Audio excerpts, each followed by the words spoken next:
So I had an interesting experience about half an hour ago, which I think would form a good basis for this video.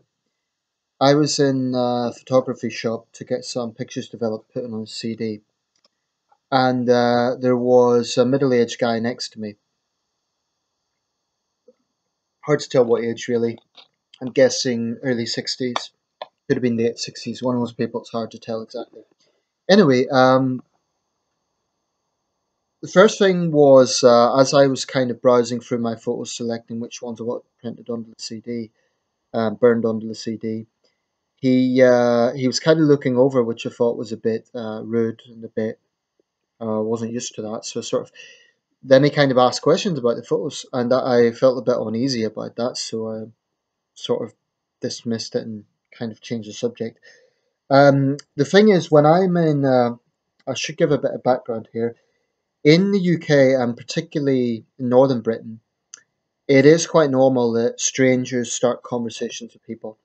It's kind of a folksy mannerism that we have as a nation. And I'm not saying we're the only country where this happens. I've noticed it happens in China too, and I imagine parts of the US. Now, there's nothing necessarily wrong with this. It can show friendliness. In fact, one thing London is often accused of is being like everyone is robotic and keeps to themselves. That's often leveled as a criticism. But there is another side to this that perhaps makes the London example better. So anyway, this guy was kind of looking over, and that was that. I didn't make too big a deal out of it, although I found it a little bit rude. But anyway, I didn't care too much. Then I noticed the guy sort of made conversation, and initially it was not too, it was just everyday run of the mill stuff about the weather and so on.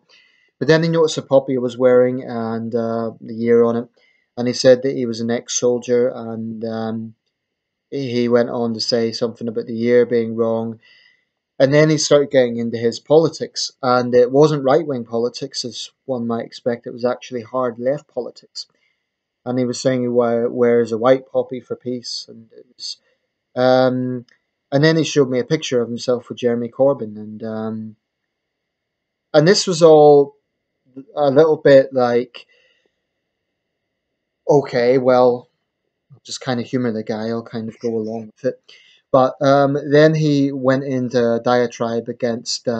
He said the modern British Army is just a tool of the globalists, and then he went on to a rant about figures in the New Labour, not Tony Blair, but other figures, Yvette Cooper, Red Balls, and other people. So clearly, this guy was a Corbynista. And, anyway, this little incident was all kind of. I think at one point I said, when he mentioned a thing about the army, I said something like, "Well, that's one viewpoint," and that was my diplomatic way of saying I kind of want this conversation to finish. Because anyway, when he left, he kind of said goodbye to the staff, and he said goodbye Irish, which was just, I thought, you cheeky bastard, because he was going by my accent, obviously. Um, and he kind of worked that out initially in the conversation, and he said he served in Northern Ireland. Oh, I worked that out, pal. And the thing is, it's one of those strange situations where you can't tell if someone is being hostile or not. Because he wasn't being outright aggressive. He was being, I suppose, in one sense, you could say friendly, conversational. So he wasn't like attacking me personally in any sense, except at that last bit, which I thought was obnoxious. But um, it just got me thinking that there is this mannerism that some people have, and thankfully it's a minority of people. But there are some people who love to impose their politics onto others and love to impose their views onto others. What I mean by that is they think that other people want to know. Um, and it just kind of like, it made me quite uneasy. And I was thinking, kind of, initially I thought I'll just ignore him. And in retrospect, I probably should have done that. But then I thought I would kind of humor him because I have this thing about, well, I feel a little bit tense, so I defuse the situation. Then I just start talking about the weather, rambling on about that, which was irrelevant. But I've noticed that some people just can't keep their opinions to themselves.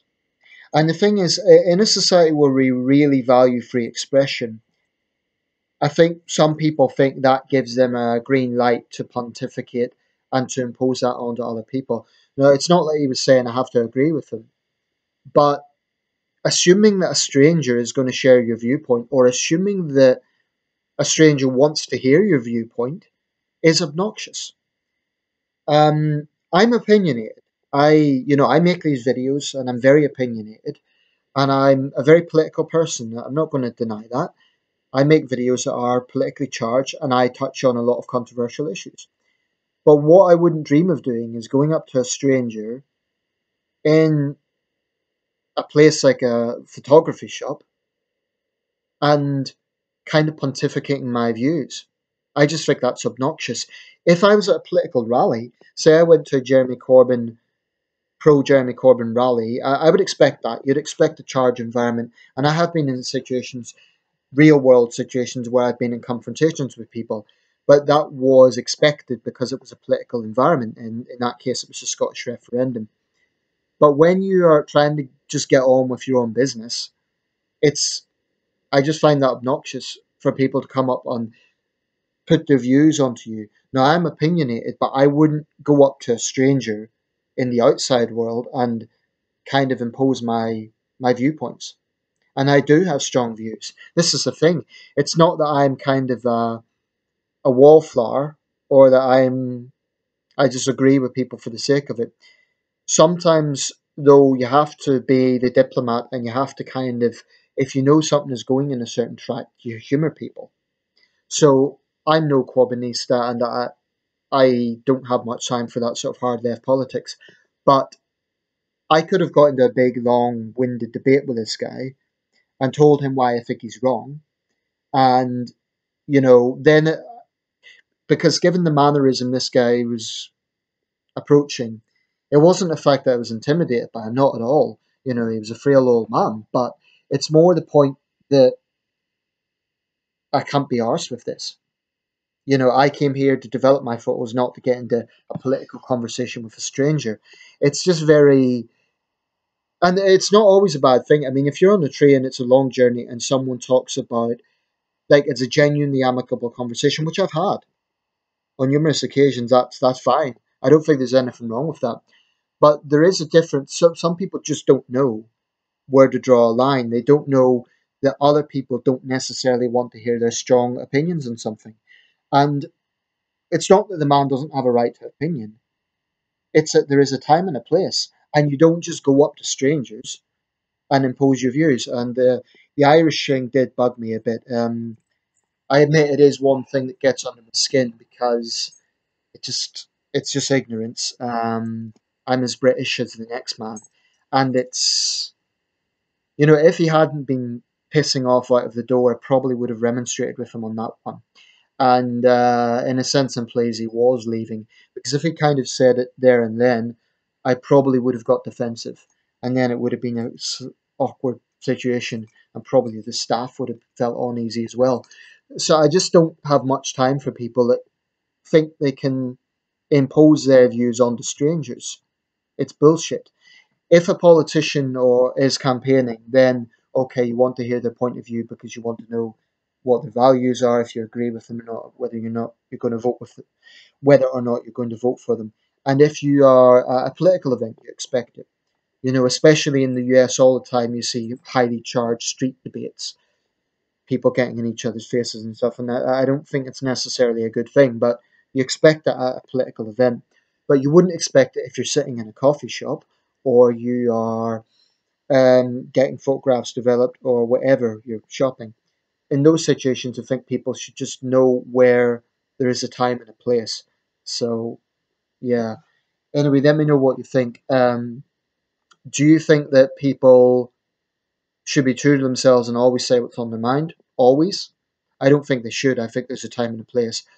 Or do you think that, do you agree with me that it is, that there is a time and a place?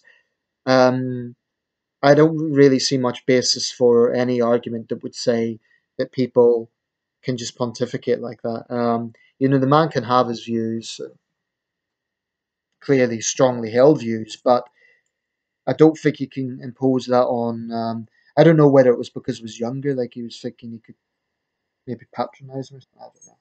But anyway, I would say this too. There is a huge difference between the online dimension and the real world dimension, or it's not that I'm fake.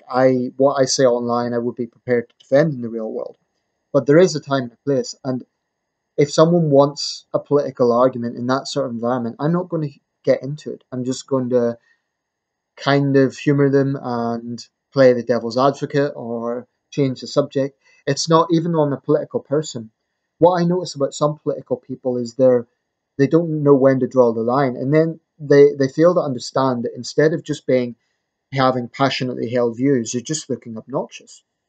I know another person who, again, is quite a lefty, and he felt it necessary to tell me what sort of newspaper he was buying. In Britain, newspapers very much dictate what your politics is.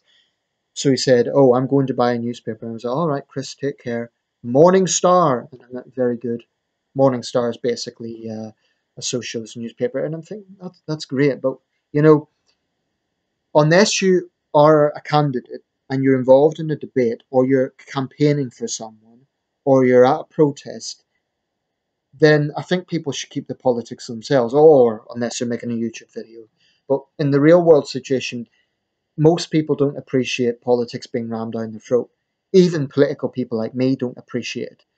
I have strong views, but I wouldn't dream of. I mean, I detest the idea of Scottish separatism, Scotland going independent. But I'm not going to go into Edinburgh, go up into a coffee shop and say, "Are you a unionist or a nationalist?" It's sectarian. There's a time and a place for things, and that's what people need to understand. So I don't care what the man's background is; it's not the right way to behave in public. Let me know your thoughts. Thanks for watching.